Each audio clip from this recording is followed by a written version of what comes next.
Hello बच्चों, आज हम करेंगे भारत की खोज का सेकंड चैप्टर जिसका नाम है तलाश। इसका पहला प्रश्न है, नेहरू जी के खून में क्या क्या रचा बसा था? क्या क्या रचा बसा था? भारत। लेखक ने उसे किस रूप में देखना शुरू किया? आलोचक के रूप में। सिंधु घाटी की सभ्यता कहाँ पनपी थी? उत्तर भारत के उत्तर पश्चिम में। ये सभ्यता कितनी वर्ष पुरानी है? 5000 वर्ष। हमारे देश का नाम इंडिया किसके आधार पर है? उत्तर सिंधु या इंड्स नदी के नाम पर। इसका अगला प्रश्न है, इतिहास के आरंभ से ही किस नदी ने भारत के हृदय पर राज किया? गंगा नदी ने। इलाहाबाद व हरिद्वार में कौन सा महान स्नान पर्व होता है? उत्तर कुंभ का मेला। अगला प्रश्न है, अतीत के भारत के पतन का एक प्रमुख कारण बताइए। आंसर, भारत का तकनीकी दौड़ में पिछड़ापन उसके पतन का एक प्रमुख कारण है। इससे अगला प्रश्न है, नेहरू जी को अंतर्दृष्टि कैसे प्राप्त हुई? उत्तर अध्ययन की पृष्ठभूमि के साथ अनेक स्थानों की यात्रा से। तीसरा प्रश्न है, ऋग्वेद का रचना काल कब माना जाता है? उत्तर इसका है ऋग्वेद की ऋचाओं का समय ईसा पूर्व 1500 माना जाता है। इससे अगला प्रश्न है, मैक्स म्यूलर ने वेद के विषय में क्या कहा है? आंसर, मैक्स म्यूलर ने इसे आर्य मानव के द्वारा कहा गया पहला शब्द कहा है। इससे अगला प्रश्न है, वेदों और ईरानी ग्रंथ अवेस्ता में क्या समानता है? उत्तर वेदों और अवेस्ता दोनों में ही विचारों की समानता है। भारत की धरती पर उन्होंने उन्हीं विचारों का पल्लवन किया है।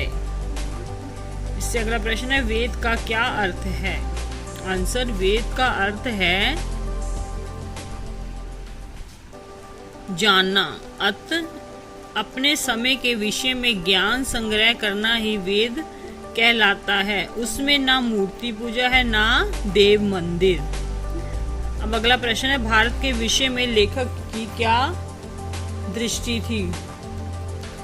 भारत लेखक के खून में रचा बसा था। इसके बावजूद उसने एक बाहरी आलोचक की नजर से देखना शुरू किया।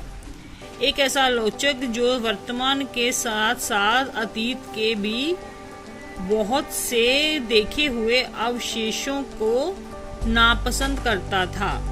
इससे अगला प्रश्न है, सिंधु घाटी की सभ्यता के विषय में आश्चर्यजनक बात क्या है? उत्तर, सिंधु घाटी की सभ्यता के विषय में यह बात आश्चर्यजनक है कि कोई संस्कृति या सभ्यता 5-6 व 1000 वर्ष या उससे भी अधिक समय तक निरंतर बनी रहे, वह भी बराबर परिवर्तनशील और विकासमान रहकर। अगला प्रश्न, नदियों के विषय में लेखक ने क्या वर्णन किया है?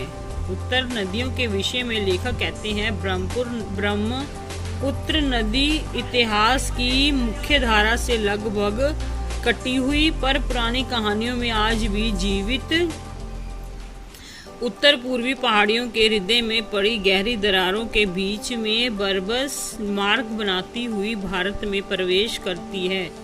फिर भी वह पहाड़ों और जंगलों से भरे मैदान के बीच शांत रमणीय धारा के रूप में बहने लगती है।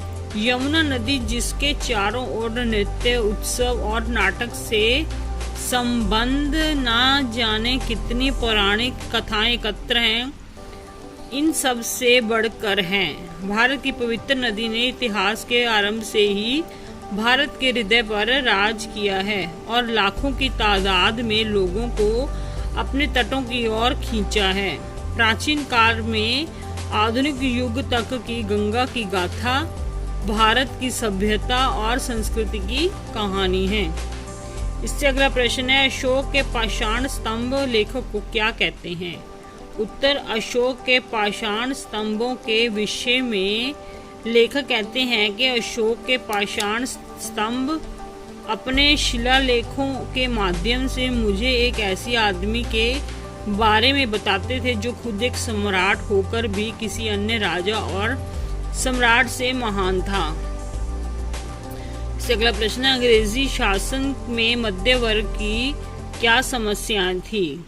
उत्तर, अंग्रेजी शासन में मध्य वर्ग स्वयं को बंदी और सीमाओं से जकड़ा हुआ महसूस करता था। वह तरक्की और विकास करना चाहता था, लेकिन अंग्रेजी शासन के ढांचे के भीतर ऐसा ना पाने के कारण उसके भीतर विद्रोह की भावना पनपी।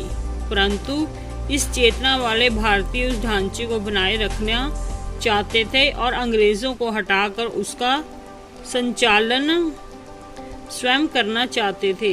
वे मध्य वर्ग के लोग इस हद तक उस ढांचे की पैदाइश थे कि उसे चुनौती देना या उसे उखाड़ फेंकने का प्रयास करना उनके बस की बात नहीं थी। इससे अगला प्रश्न है, लेखक के अनुसार भारत माता कौन है? उत्तर, लेखक भारत माता के विषय में कहते हैं कि जिस चीज का सबसे अधिक महत्व है वह भारत की जनता है, अर्थात वे सब लोग जो इस विशाल धरती पर चारों ओर फैले हैं। भारत माता मूल रूप से यही लाखों लोग हैं और उसकी जय का अर्थ है इसी जनता जनार्दन की जय करना। इसलिए वे लोगों से कहते हैं, तुम भारत माता के हिस्से हो, एक तरह से तुम खुद ही भारत माता हो।